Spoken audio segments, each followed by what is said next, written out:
Hello guys, तो क्या हाल चाल है आपका। I hope you all are doing well. तो गाइस, वीडियो को स्टार्ट करने से पहले मैं आप सबसे एक रिक्वेस्ट करना चाहूँगा। प्लीज़ मेरे चैनल को सब्सक्राइब कर लो और साथ वाले बेल आइकन पे क्लिक कर लो, क्योंकि मार्केट से जुड़ी सारी लेटेस्ट अपडेट मैं अपने चैनल पे लाता हूँ। और गाइस, मैं आप सबसे एक रिक्वेस्ट और करना चाहूँगा, अगर आपको ये वीडियो इन्फॉर्मेटिव लगे तो जाते जाते एक लाइक जरूर करके जाना, क्योंकि इससे मुझे मोटिवेशन मिलती है और अच्छा अच्छा कंटेंट बनाने की।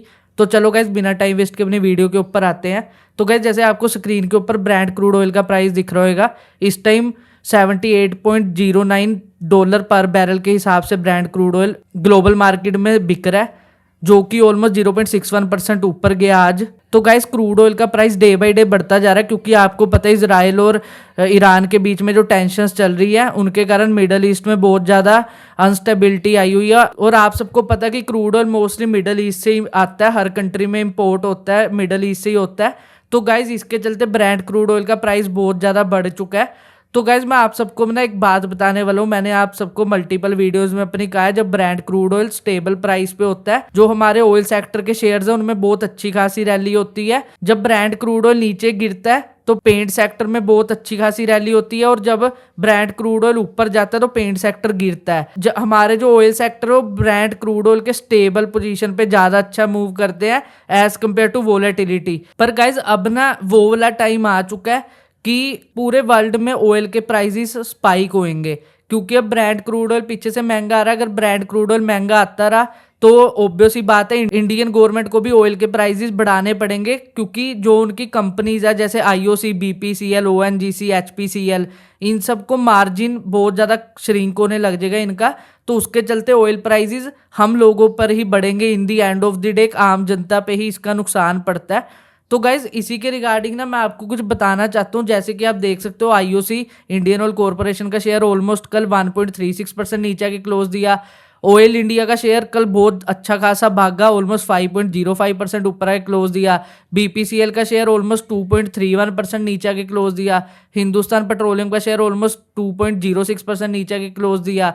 ओएनजीसी का शेयर ऑलमोस्ट 1.18% ऊपर जाके क्लोज दिया, बीच में तो काफी ऊपर चला गया था। और गंदार ऑयल रिफाइनरी इंडिया ऑलमोस्ट 4.52% ऊपर जाके क्लोज दिया। जो ये स्पेसिफिक शेयर है ना गाइज, अब इसका बढ़ने का टाइम आ गया। मैं वैसे यही चाहता हूँ कि मिडल ईस्ट की टेंशन खत्म हो, हमारी ओवरऑल मार्केट ऊपर जाए।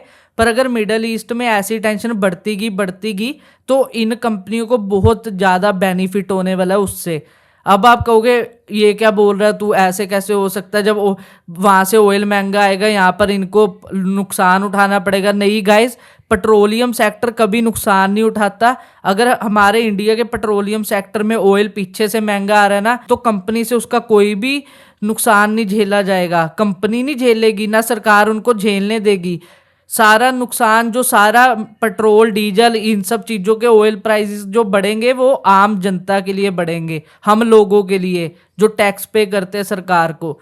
आप समझो एक बात को, हमारे इंडिया में एक बार को तेल 105 रुपए लीटर भी हो गया था, पेट्रोल स्पेशली। अब तो चलो 96 97 चल रहा है, पर एक टाइम पे तो 105 पे पहुंच गया था ना। कई कई शहरों में तो, कई कई स्टेट्स में 110 रुपए का भी बिका है। तो यही होता है, जब कोई पीछे से टेंशन बढ़ती है ना, तो आम जनता, उसके लिए ज्यादा पैसे भरने पड़ते हैं आम जनता को। और जो ऑयल कंपनी है वो अपना मार्जिन उस टाइम बढ़ा भी देती है। तो यहाँ पे इसी कारण यहाँ एक एनालिस्ट ने हमें शेयर रिकमेंड किया, मिंट की वेबसाइट पे आया ये आर्टिकल, देख लो। 5 अक्टूबर 2024 सुबह 10 बजे का आर्टिकल है, आज सुबह का। तो आप यहाँ पे साफ साफ देख सकते हो इन्होंने क्या बोला है। Israel Iran war, experts recommend these 5 oil stocks to buy on Monday. तो गाइज, अब आप बताओ, अब चलो आपको मेरी बात पे यकीन नहीं था, चलो आपने कहा नहीं तू बकवास कर रहा है, कई लोग कमेंट करके बोलते हुए तुझे कुछ नहीं पता ये वो। अब मैंने आपको बोल दिया, अब देख लो एक्सपर्ट भी यही रिकमेंड कर रहे हैं। और यहाँ पर इधर इधर साफ साफ लिखा हुआ है, Israel Iran war, experts have recommend 5 stock to buy on Monday. Gandhar oil refinery, oil India limited, Petronet LNG, BPCL and ONGC. अब इसमें मैं आपको दिखा देता हूँ, यहाँ पर इन्होंने सीधा कहा rising crude price weighs on oil stocks. तो गाइज, अगर क्रूड ऑयल के प्राइस बढ़ते रहेंगे, हमारी सरकार को भी आम जनता के लिए पेट्रोल के प्राइसेस महंगे करने पड़ेंगे, कि जो पेट्रोल कंपनी है वो अपना प्रॉफिट मार्जिन रख सके। इसी को ही कहते हैं इन्फ्लेशन। अब ये इन्फ्लेशन नेचुरल तौर पे नहीं आई, हाँ, या हम कहें कि टाइम बहुत बढ़ गया तो इन्फ्लेशन आ गई। ये इन्फ्लेशन एक वॉर लाइक सिचुएशन के कारण आई है, जो कि ईरान और इजराइल के कारण आ रही है, जो इनकी वॉर चल रही है। और मिडल ईस्ट ऑयल के लिए बहुत ज्यादा निर्भर है हम सब मिडल ईस्ट पर। तो इसी के साथ साथ आप देख सकते हो इन्होंने बाय करने को कहा है मंडे को। इन्होंने गंदार ऑयल रिफाइनरी का है, ऑयल इंडिया का है, पेट्रोनेट एलएनजी का है, बीपीसीएल एंड ओएनजीसी। तो गाइज मैं आपको सीधा सीधा बता देता हूँ इन्होंने ये सब चीजें, क्योंकि इसमें हिंदुस्तान पेट्रोलियम और आईओसी शामिल क्यों नहीं है, क्योंकि देखो गाइज आईओसी और हिंदुस्तान पेट्रोलियम ना और भी कई बेसिस के ऊपर चलते हैं। ये एक मेजोरिटी गवर्नमेंट कंपनीज है, ठीक है। इनको लोगों को थोड़ा सा रिलीफ देना पड़ता है, चाहे जैसे मर्जी दे। तो इसके लिए पर मैं कहूंगा वो इंडियन ऑयल कॉरपोरेशन और हिंदुस्तान पेट्रोलियम को भी अच्छा खासा प्रॉफिट होएगा, आप बेफिक्र रहो, ये भी बढ़ेंगे।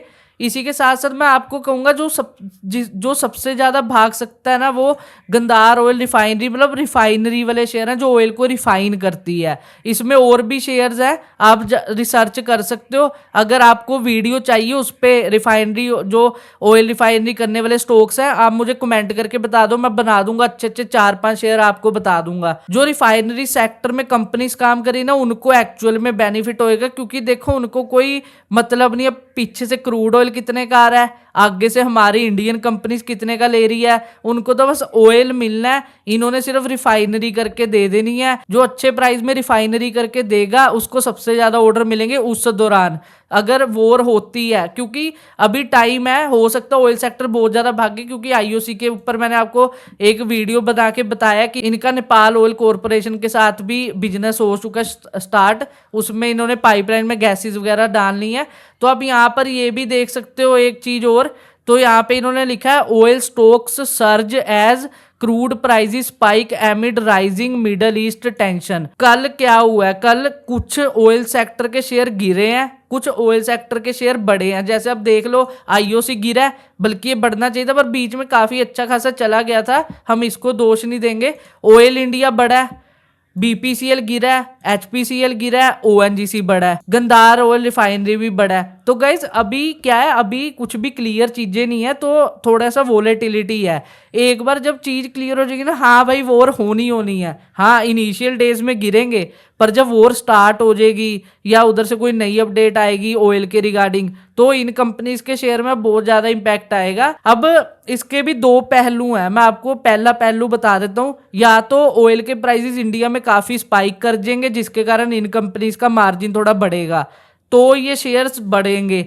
अब इसका दूसरा पहलू ये भी है कि अपनी गवर्नमेंट है जो वो लोगों को रिलीफ दे दे और इनके मार्जिन घट जाए और कंपनी का जो शेयर प्राइस है वो भी घटेगा। पर आप सबको पता है इंडिया में आम जनता ही पिसती है इन दी एंड ऑफ द डे, चाहे दुनिया के जिस मर्जी कोने में जो मर्जी चल रहा हो, पर इंडिया में आम जनता के ऊपर ही वो थोपा जाता है। चाहे वो टैक्स हो, चाहे वो वॉर हो, चाहे वो कोई भी चीज हो, आम जनता ही सफर करती है।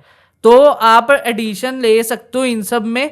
पहले आप एक बार अपनी तरफ से भी रिसर्च कर लो, अपने फाइनेंशियल एडवाइजर से एडवाइस ले लो, उनको क्या लगता है उसके बाद आप इन शेयर्स में इन्वेस्ट कर सकते हो। मैं तो थोड़ा बहुत करूंगा देखो, क्योंकि मेरी इंडियन ऑयल कॉरपोरेशन में पहले से ही है थोड़ी बहुत स्टेक, मैंने खरीदे हुए हैं। मेरा गंदार ऑयल रिफाइनरी मुझे इस टाइम अट्रैक्टिव लग रहा है, क्योंकि अपना ऑल टाइम हाई 344 लगा के आया, उसके बाद कभी इतना ऊपर गया नहीं, तो ये इसके ऊपर मैं जाऊंगा। ओएनजीसी मेरे पास पड़ा, पर सही बताऊं तो 50-60 क्वांटिटी पड़ा, ज्यादा नहीं पड़ी। तो ये तीन है, मैं इन तीनों पे बेट करूंगा, तो आप भी देख सकते हो इसमें। तो गाइज मैंने आपको इस वीडियो में बस यही इन्फॉर्मेशन देनी थी। आई होप आपको ये वीडियो इन्फॉर्मेटिव लगी हो। अगर वीडियो इन्फॉर्मेटिव लगी तो वीडियो को लाइक जरूर करना और कमेंट करके बताना। अगर आपको किसी और टॉपिक या स्टॉक पे वीडियो चाहिए, मैं आपके लिए बना दूंगा। और गाइज मेरे चैनल को सब्सक्राइब जरूर कर लेना, क्योंकि 100 सब्सक्राइबर होते ही मैं फेस के साथ वीडियो अपलोड करनी शुरू कर दूंगा, जिससे हमारी म्यूचुअल अंडरस्टैंडिंग और बढ़ेगी। तो चलो गाइज अब हम मिलते हैं अपनी नेक्स्ट वीडियो में, तब तक के लिए बाय, जय श्री राम।